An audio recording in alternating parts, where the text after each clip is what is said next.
beektanii miiree waa'ee mucayyoo sanii maal isinitti hima. Reeffa odoonteen kaartoonii biyyatti galchitanii. Ol hin somnu kaartoonii ergitan barreeffaa miti suni. Reeffi akka hin banamne gootanii reeffi hin banamu jedhanii kaartoonii ashaganii biyya galchan.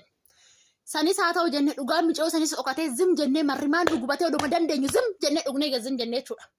Zim jennee waa meeqa oduma ageenyu oduma beeknu zim jennee akkamitti oduu beeknu zim jennee. Har'a immoo kun talallee itti dabalanii jiran. Mucayyoon tun biyya Dubaay duute. Torbaan lama guuttee erga duute waan ishiin duuteen hin beekamu. Takka makiina ajjeese jedhan. Takka gaazii irratti dhooyee jedhan. Takka dhibamtee duuteedhaan warri ishiin ijaazaa wajjin jirtu. An akkana jedhu ijoolluma Oromooti. Afaanuma Oromoo haasa'an. Sinigalee har'a immoo duute haaya maatiin agahee maatiin immoo reeffi nu haa laallamu. Lakki reeffi mucayyoo teenyaa nu haa laallamu. Makiinaanis duute gaaziinis waan duutenis haa duutu reeffi nu haa laallamu jedhee maatiin nama bakka buufannaan abadan reeffi hin laallamu jedhan. Yoo sin reeffa asitti bansiisanii laaltan asitti awwaalla malee biyyatti isin hin erginu jedhan. Maali yoo malabbaa keessan aangoo qabdan isin reeffa namaatirra. Isinumti warruma reeffa namaatirra dhaabbattan kun malabbaa keessan aangoo qabdan isin. Intalli akkana jirtu isin hin mararre reeffa mashiitirra maal aangoo qabdan. Silaawoo ofiin duute. Ofiin duutettaniif tanii mitire gaaziti irratti dhoo'emi makiina ajjeeseemi akkuma isin jettan isiniif haa ta'u reeffi yoo laallame maani rakkoon. Yeroo tokko miti yeroo 90 reeffi laallame rakkoon maani. Rakkumti jiru maani.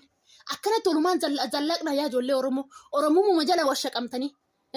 Sabboonaa fakkaattanii sabboontuu fakkaattanii dhiiga ijoollee keenyaa dhugdan kun akkanatti nu zallaqsiisa. Intala Oromoo tettee sitti madaqxe ilma Oromoo tettee sitti madaqxe ati Oromummaa jala washaqamtee dhiiga ijoollee keenyaa dhuguun akkanatti nu zallaqsiisa. Oromummaa jala washaqamtanii maallaqa namaa nyaattan. Oromummaa jala washaqamtanii birrii lubbuu namaa nyaattan. Sila maal nu wayya akkamitti waliin jiraanna nuti. Akkamumatti Oromummaa sana sin wajjin himanna nuti.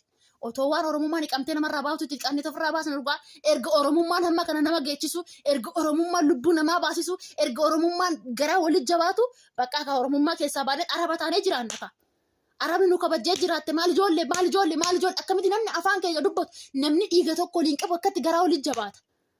Gaafa eenyuun beektaa kana akka sheellee dhossee nama dhaqee imbaasiitti mee imbaasiidhaan immoo burteen fira jedhee itti mee burtee dawwalchiisisan nama sana barbaaduu qabdan. Sana qabadha. Hundi keessa namni kumni tokko kun kana qabadha.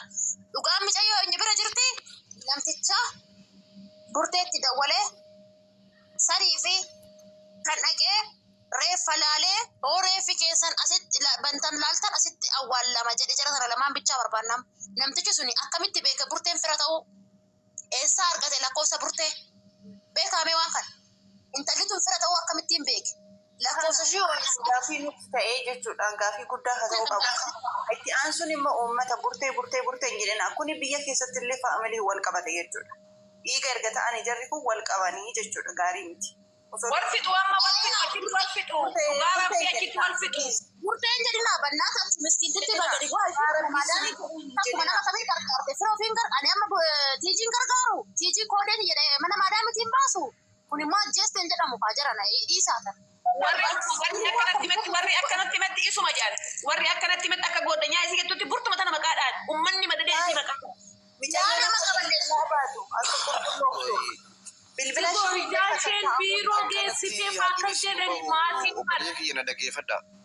Haadhini si akkanaa miti akkana wacaanee miti obsaame burtee gadi buuneeti dubbisnee sanboodhaan za'a fudhatti duubanii dubbii gabaabaa burtee dhiisa iccitii anlaan mee ani amma waadaan isin seen mee na dhaggeeffadha guyyaa sanis asuma wacaniitiin sinirraa deebee dubbii sanitti deebee na dhaggeeffadha burtee ganni gadi bu'ii dubbisi waan asirra siin jettee fi iccitii biraa akkasiif hin daballe ani kijibaanan jeebuli keessa yoo dubbiste waa hedduu siinti waan sodaattee jira fira sii taatullee waan sodaattee jira iccitii sii kanniti keessaan dubbisi yeroo takka baqa nama tokko gisee tab jee sodaate imbaasii haa ta'u wantaas haa ta'u ati keessaan dubbistee wanta irraa baafachuu dandeessa. Namni dubbisaa atiif ganniin lamaan keessan karaa keessan taa'ati lamaan keessan dubbii kana qabaati addaan baafaa. Haa dubbisnu yeroo nu kana lubbuu namaati maali asumatti takka jennee fixnee abababababababa jennee fixnee. Danda'ama. Mee dhiirsiinis gisee mee dubbii dhiiraanis dhaggeeffadhaa kaamee mee isin dila kana keessaa naaf wanta mee nu dhaggeeffadhaa yeroo takka carraa nu kanna. Wanni amma jenne dhaggeeffanne kallattii qabatteemi sanboodaan gadi buutee waa walitti sossoortee achiis caaltus ni dubbisna taanis ni dubbisna taanis dubbisne dubbii isaanii sadeen sanfinnee haaree hanzaafuu irratti uummataaf dhiyeessina. Asirratti miti kaxubura kun eegalliidha lubbuu namaatiin lubbuu adurreeti ammuma fixinaa ammuma murteessinaa ammuma wanta yoo jennee akkasii miti namnummaan haqa harkaa qabu sanuu dhaysuu mala gisee hawwa akkabdan dila kanatti yoo itti deemtan humnaan kanaaf suutatti keessatti amma caaltuu keessaan dubbisiitiin jira tekstii godheefiin jira kan burteetti si honnaa deebiste yookaan kan irraa hin fudhadha aqxaccaa sadii irraa fuunee sanboodaan nimichaas gaafannee sanboodaan waa shan afur olii qabannee sanboodaan uummataadhaaf aboo uummata hawaan akkanaatiin dhufnee murteessaa jechuu qabna. Asumatti ijoollee waan hin jedhee isinitti maddu illee garuu in ulfaata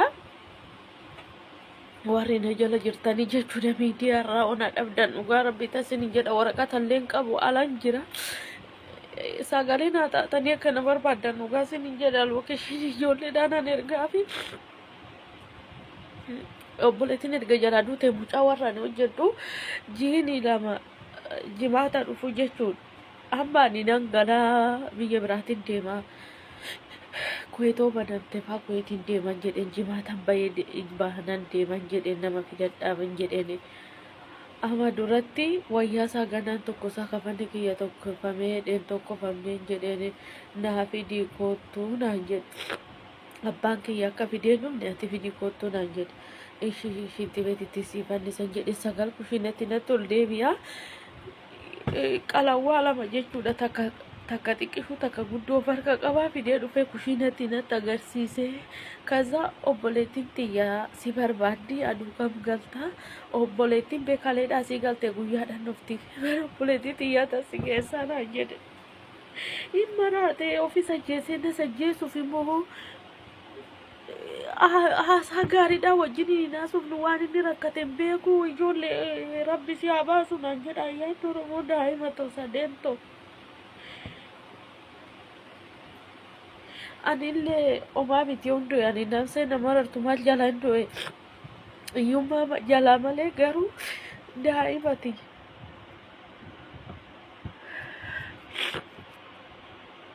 ijoollee rabbiin naa kadhadhaa dhugana maalin godha waraqatan qabu ala jira akkaman godha bayeetan bada guyyaan deema akkaman godha akkamittan bayee deema ijoollee yaa rabbii rabbi macarrashaa kee bareechuu naan jedha akka salphaatti